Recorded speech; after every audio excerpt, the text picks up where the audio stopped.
Martin University was founded with a unique mission to provide excellence in educating and developing traditional and non-traditional students in an inclusive, supportive, and healthy collegiate environment. We embrace students from all walks of life by providing opportunities to change their destinies through education. Martin University offers graduate and undergraduate degrees and certificates in a variety of disciplines. With an average class of 12 students, our intimate class sizes mean you receive the attention you deserve. Martin's financial aid team will counsel you, provide financial literacy, and help you accumulate as little debt as possible while earning your college degree.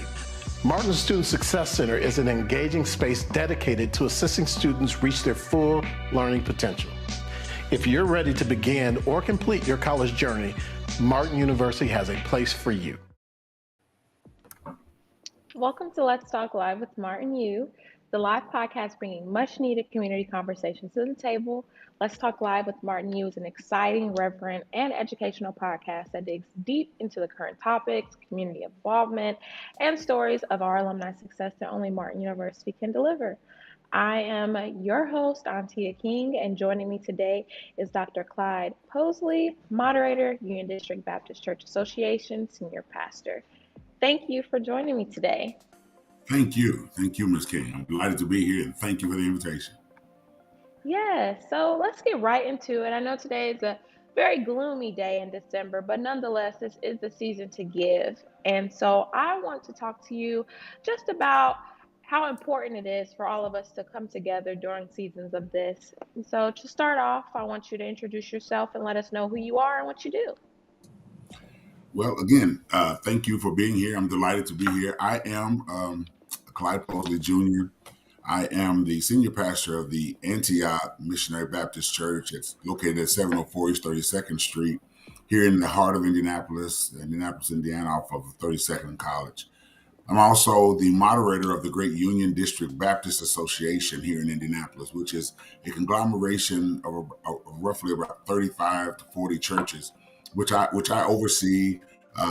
We call it like a moderator, but I function like a bishop. And I don't control the churches, but I help to oversee with their senior pastors, the ministries that help them expand what they do in their churches. I'm also the chairman of the IMPD General Orders Board, which is the Indianapolis Police Department. The General Orders Board oversees the procedures and conducts of patrolmen and the department at large. And so I'm doing my second appointment term as the chairman of that important board. I'm the first civilian to be over a board that has a police force so large, the first Black male in the country to do that. And I'm also a former professor at Martin University, and I am a graduate of Martin University.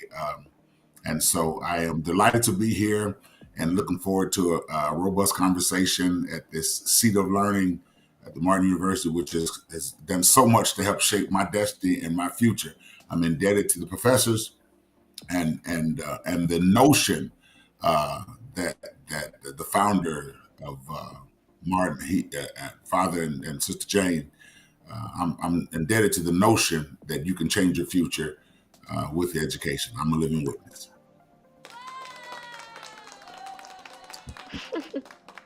Nice. So you tell me that you are an alum of Martin University, and I always ask alumni that attended this university, why Martin? Well, first and foremost, for me, it started with convenience. The proximity of the school located in the inner city was valuable to me because I was pastoring at the time. I am and still pastor that same church, an inner city ministry. So I was deeply steeped in urban ministry at the time I started to go to Martin. And so first of all, it was convenient. But secondly, I wanted to further my future, my education for my future. But I wanted my children. I have four adult children, 2 boys and 2 girls. And I wanted them to see their father obtain academic excellence. And so Dr. Thomas Brown, former pastor of the Ebenezer Baptist Church, who was a professor at Martin at that time, approached me one day in my sanctuary about furthering my education. He talked to me. He said, I'm not asking you to further your education because it's not that you're not intelligent, but you need the credentials that to match, and then the expansion that comes with what you already know will open doors for you and your family for years to come. And so those are the two primary reasons. It was in proximity of where I was, and then it helped me accomplish fatherhood, which is the most important thing in my life other than my salvation, that I be a good father and husband. Nice. And you also taught there. What did you teach at Martin University? Wow. I taught sociology. I taught foundations for urban ministry in the graduate program. Mm-hmm. I even taught an intro a psychology course or two. But my primary focuses were in the grad program, preparing people for at the grad level, the actual going into ministry or discover if they wanted to move forward in the doctoral program, which is what I had done. Without my grad degree at Martin, I would never have been in a position to obtain the PhD from Union Institute. So I taught those classes, but my greatest joy, quite frankly, at Martin was teaching the undergrads. Because I was able, in many instances, to participate in shaping what their understanding of what it meant to be formally educated, not just street knowledge, but to understand literature reviews, and that others had done great research on subjects they were just talking about in barbershops or whatever. So I Right. love the undergrad instruction. I like that you mentioned that because a lot of people may or may not know how Martin University is ran, and it's really non-traditional because there are adult learners. So how was Mhm. that experience being able to communicate with peers of your age or around that age instead of it being per se 17, 18, 19-year-old kids? How Yeah, was that? it was fruitful for me because I got to be, to some degree, at least to some degree, a witness and the embodiment of being an adult and juggling a career and education. So I was literally, as I was teaching there, I was able to show the adult students, hey, this can be done. I'm doing it. I've come through Martin. I've progressed in my career as a pastor, as a civic a community worker, and so it was one of the greatest opportunities for me was to actually be there, showing them that they didn't have any excuses. I'm doing a career. I'm teaching Hmm. you. I'm an adult, and I started back later in life. So, and I also, secondly, relative to the undergrad, it was important to let them know that this notion that you're not getting a great education because you're in a community college or you're in a college that is not one of the big five in the state is just not true. It's just not true. The education I received at Martin in undergrad and in the master's program well prepared me to compete well at the PhD level. When I got there, I was proud that I'd gone to Martin. I love that. We're in the topic of your like fondest moments and your best moments with Martin University as we enter this holiday season, or we're in the midst of it, like we're in the thick of it right now. What is your fondest moment during the season, whether it's as a professional leader, as it is a reverend or a father? What is your fondest moments during this time of year? Well, my fondest moments of this time of year is that we and again, I'm a pastor, so this I'm sharing what I believe about my faith tradition. In this season, we focus on Jesus Christ and giving and meeting the needs of others and caring more about others than the otherness of people than we do ourselves. I know there are some traditions that tell you that you should not celebrate Christmas. I'm not here to fight any of those. Mm-hmm. But what makes it great for me as I practice my faith tradition is that it helps us focus in this season on things that we really should learn to master in the other 11 months. Being grace to people, not just because it's a season. There shouldn't be a season where you're not being what others need for you. There are homeless, there are hungry children, there are single parents who are struggling, who need help and guidance to get out of concrete jungles and to learn the value of education without the myths of debt drowning out your education. These needs exist all 12 months of the year. So it's a bittersweet thing for me. While I do love the heightened commitment to the otherness of people in this season, I am a bit puzzled and perturbed about why we don't seem to have that same commitment to and energy to the conditions that we see every month. And I believe that what God wants us to do is to perpetuate, so that Christmas season doesn't stand out, but it is a part of the whole of our entirety and all of the entirety of our humanity. I agree.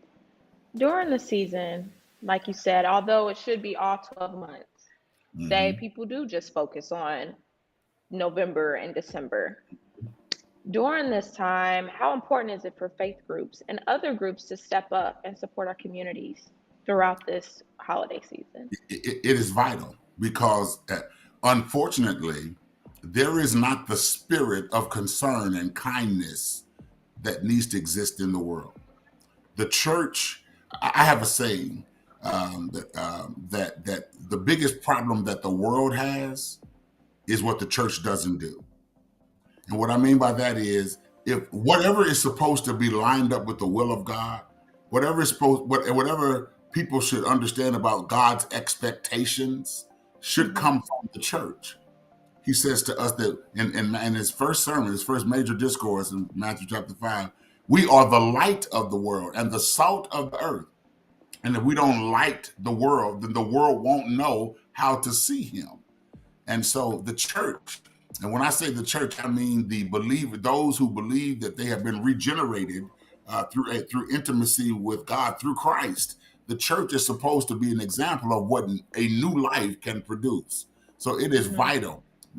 The Thanksgiving season, the Christmas season, the Advent is vital. That it's vital the church takes advantage of that, because we show people who we are and who we've been trying to be all year long.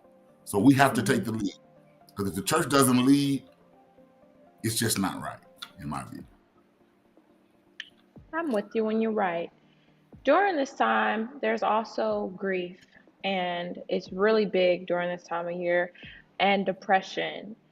What is your advice as a leader of faith to people that are watching, or that they might tune in, or they're listening right now? What do you say for them to get through these trying times? Because the winter in general can be very dark, but then around the seasons, I know I lost my grandma. I didn't lose her because I know where she is, but she transitioned last year, and so it's a little difficult for my family to try and create new things in new ways and being strong during this time. What would you advise people that are grieving loss right now? It's interesting that you bring that up, and Susan, my condolences to you. I don't. My father died 2 years ago. Actually, his funeral was 2 years ago today, in this season, so it's kind of difficult for me as well. Let me say it like this. There is a correlation between what we've just discussed and my answer to that question. In this season, how the church needs to lead. In the book of Nehemiah, chapter 8 and verse 10, the Bible says that the joy of the Lord is my strength. Now let's consider this, Ms. King. If the joy of the Lord is our strength, and there's an enemy, the adversary, Satan, trying to find ways to harm us, what is he going to go after? My strength, my joy, my joy. When Christ was born, the angel announced peace on earth and goodwill toward men. You know something interesting, and I bring this all together. The crime rate goes up during the Christmas season. All sorts of strange things happen in the Christmas season. A lot of it has to do with us confusing what this season can bring to us. If we would work together and comfort one another, find reasons to encourage one another, like you and I just talked about, and to be there for each other, this season wouldn't have the depressing impact that it can have on so many people. Suicides rise during this season. Depression rises during this season, whether spiritual or clinical. The behaviors consistent with those diagnoses rise during this season. Apathy, just struggle rise during this season. It's because the proper focus is not in play. If family would work together to bring joy to other families, if communities, as we've spoken about, would work together to bring joy to other communities, we could stomp out the seasonal depression and the painful memories and help people like you and I get back focused on the joyous memories that we had with our father or with our grandfather. So depression often rules this season, but love can stamp it out, and encouragement can stamp it out. That's why it's so important for us to celebrate in this season. We need family more than ever in this season. We need community. We need strength that is a brotherhood of community and love in this season more than ever, because there's so many memories and painful things that seek to destroy what our real strength is, which is joy. Mm-hmm. I agree. With you saying all of these things and advice that you give, there is Reverend Hunter right now at Martin University. He is conducting a drive-through food drive for Mhm. families in need of food, and he's providing a week's worth of breakfast food and a week's worth of dinner items, which I think is amazing. Amazing. I know he's not the only one. Like when I say like it was wrapped around to 21st Street and causing traffic on Mass Ave. That's how many people are in need right now, or they know somebody that's in need and they're in line for them. What other organizations or activities do you know of right now that if somebody missed this opportunity, that they might be able to go there to another event during the season of need? Do you know any other Yeah, things going on in the community? I know that Gleaners is always doing um, this that ministry throughout the year, but there are other churches in this season, churches that I'm affiliated with in the Union District Association. Uh, Mm-hmm. the Rock Baptist Church at it's located on the far east side near 38th and Post Road. They provide these services throughout the year. The Friendship Baptist Church does the same thing throughout this year, which is located on Concord and off of 16th Street. But then also my fraternity, the Omega Psi Phi Fraternity Incorporated, has a toy and food drive, and I'll get you the information about that. We have pastors within that fraternity, Pastor Joy Thornton, who pastors the Greater St. Mark Baptist Church, all of which are just a few individuals who are seeking to meet the needs, not not only what Reverend Hunter is doing, but also bringing some joy and some encouragement through toy giveaways for families who would otherwise like to do that but are unable to do it. So, and I know that other fraternities are doing some things as well. Just tomorrow, I'm going to a Boots with Santa breakfast where we provide breakfast and toys for children. It's at the cafe place, I believe, at 38th and Mm-hmm. And Post Road. Post Road, right?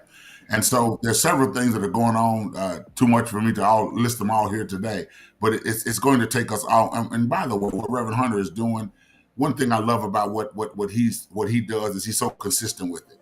He's always trying to do something along the lines of meeting the needs of others, and he represents the spirit of Martin as far as I'm concerned. Definitely. It's definitely inspiring. I was just talking to my colleague and I was like, I wish to do something, like this one day, and the magnitude that he has, in the community for people to come out and feel safe, feel and know that it's a safe space to come, and not feel bad about wanting Mhm. some help, because everybody comes up on hard times.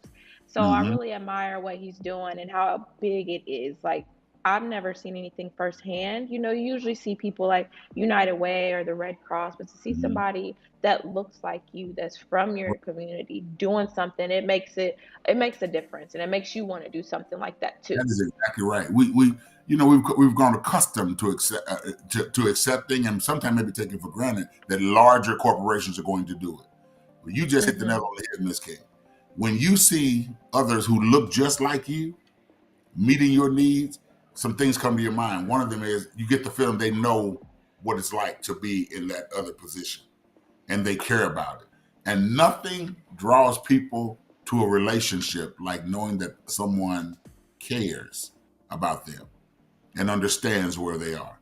So kudos to Martin, kudos to Reverend Hunter, and kudos to you in advance because you're going to do it because you're watching it now. You're seeing it modeled right now, and you're going to do it.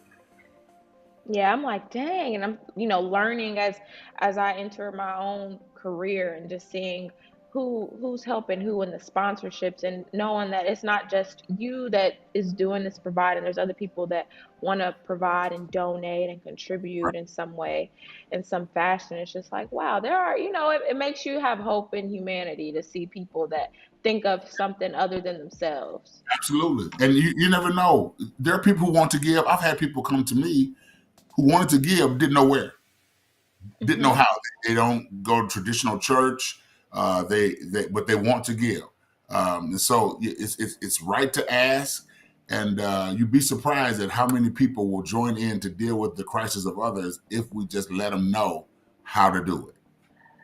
Yeah. That's a good thing that you mentioned because I do want to know if people are watching right now, what are ways that they can give back? If it's not necessarily a food drive, or who do they go to? What resources do they have to help?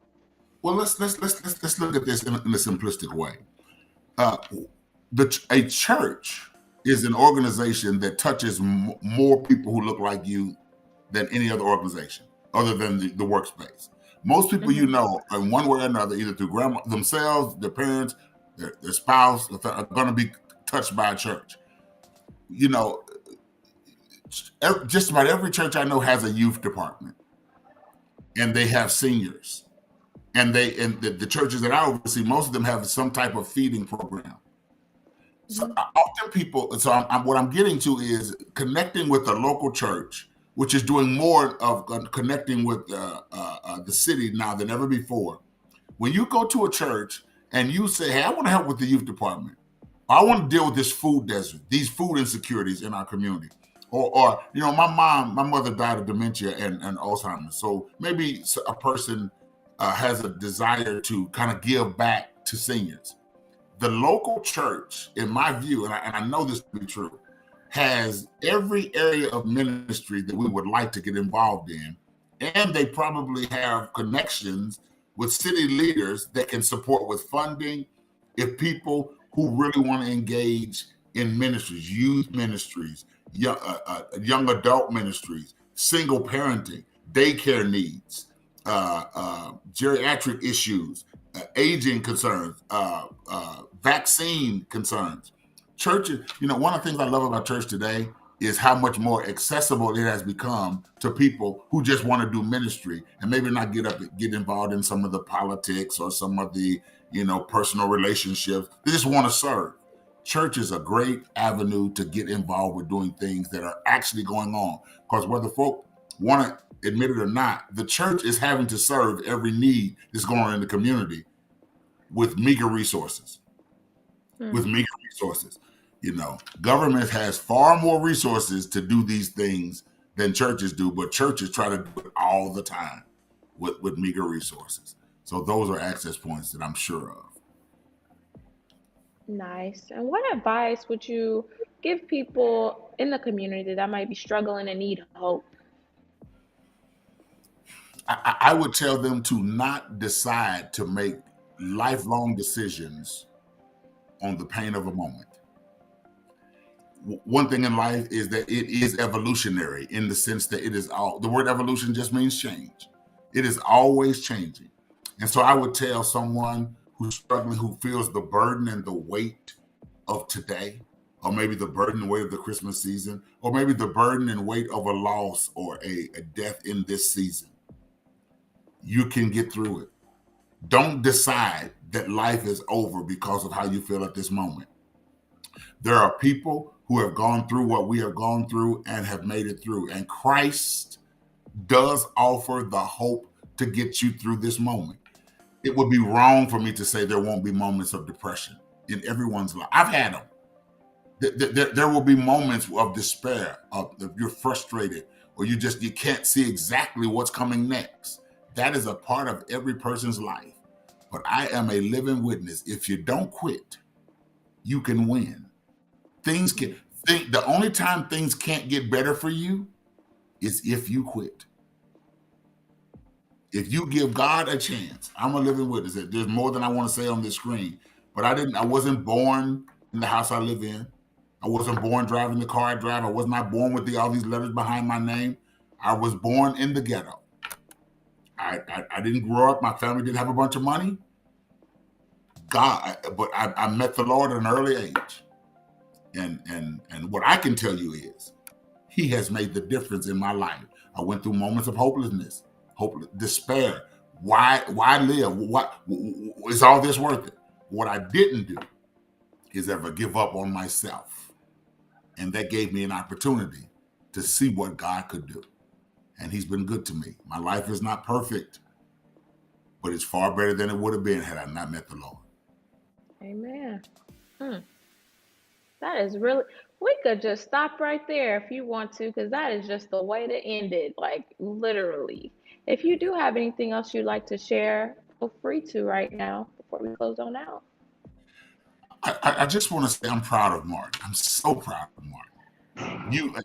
When I look at you, a young adult, just brilliant, knows how to conduct an interview with a person maybe twice her age, that's what Martin produces. That's who Martin is.